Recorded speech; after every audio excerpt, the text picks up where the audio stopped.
안녕하세요. 승리를 위해 소통하는 변호사 승소왕 최충만 변호사입니다. 네, 오늘은 지난 시간에 이어 음주운전 3회 적발 무죄 받은 사례를 소개하고자 합니다. 지난 영상에서 혈중 알코올 농도 상승기를 이유로 무죄 받은 사례를 소개했는데요. 대리기사가 차를 놓고 그냥 가버린 사례도 소개해달라는 신청이 들어왔어요. 술 마시고 대리 불러 귀가하시는 분들이 많은데요. 정말 술 많이 마시면 내가 어떻게 집에 들어왔는지 모를 때 있죠. 그래서 오늘은 만취 상태에서 대리를 불렀는데 자신도 모르게 음주운전자로 기소된 기막힌 사건을 말씀드릴 테니까 집중해서 잘 들어주시기 바랍니다.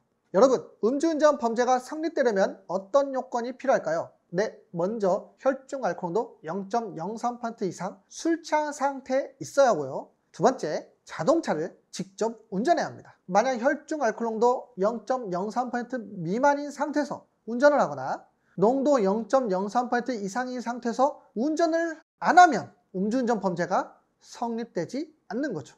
앞으로 할 이야기는 술에 완전히 만취 상태에 있어서 자기가 운전을 했는지 모르는 사건인데요. 영화처럼 술 마시고 필름이 끊겼는데 하루아침에 음주운전자로 몰린 A씨 이야기입니다. A씨는 회사를 마치고 직장 동료와 함께 술을 마셨습니다. 1차를 가고 2차를 갔어요. 그리고 3차로 곱창집에 갔는데 삐 쾅쾅쾅쾅 뭐지? 뭐야? 왜 이렇게 눈부셔? 창밖을 보니까 경찰관이 후레쉬 들고 창문을 두들기고 있었습니다. A씨가 차문을 연 순간 경찰이 A씨를 차에서 끌어냈고 A씨는 어떤 영문인지도 모르고 정신도 못 차렸다고 합니다. 잠시 후 간신히 정신 차리고 경찰관하고 이야기했는데 자기가 어딘지 모르는 논두렁길 한가운데 자기 차가 있었다고 해요. 그리고 경찰이 바로 음주 측정을 요구했고 측정하니까 농도 0.1% 정도가 나왔습니다. 며칠 후 A씨는 경찰 조사를 받으면서 자기는 운전한 기억이 없다, 억울함을 호소했다는데요. 그러자 경찰이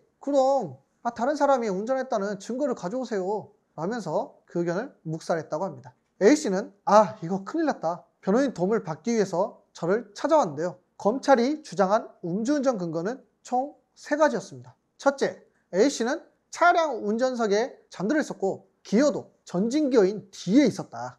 둘째, 당시 차량 안에는 동승자도 있었는데 동승자가 조수석에 잠들어 있었다. 그리고 셋째, A씨가 대리를 이용했다는 증거를 제출하지 못했다. 이에 저는 검찰의 주장과 실제 사실은 다를 수 있다는 증거를 제출하면서 요목조목 반박했는데요. 첫째, A씨는 뒷좌석에서 잠자다가 너무 좁아서 시트가 뒤로 젖혀지는 앞 운전석으로 이동했을 수도 있고 또 그 과정에서 기어가 뒤로 이동했을 가능성도 있다. 저는 A씨 차량을 직접 운전하고 조작을 해보면서 실제로 시동이 꺼진 상태에서도 기어가 쉽게 움직이는 것을 발견했는데요.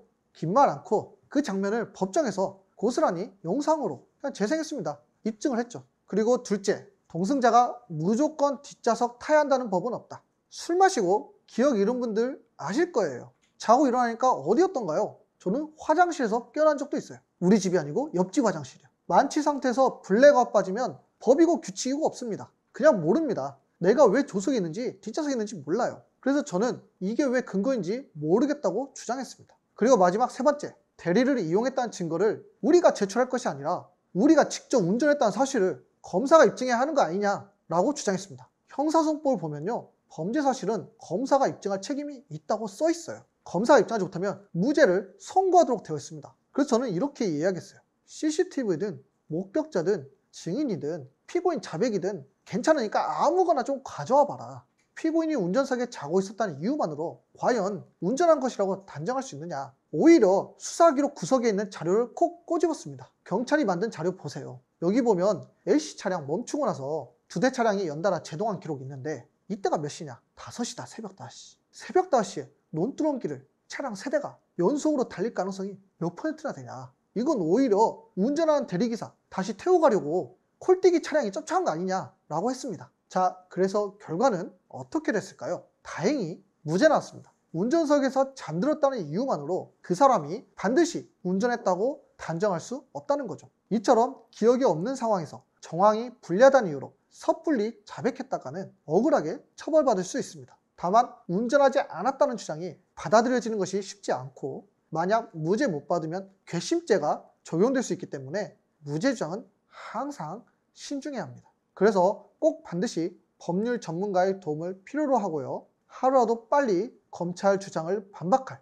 자료 확보하는 노력이 필요하죠. 무죄는 가만히 있는다고 절대 검사나 판사가 알아서 판결해주지 않으니까요. 지금까지 법률사무소 강연의 최충만 변호사였습니다.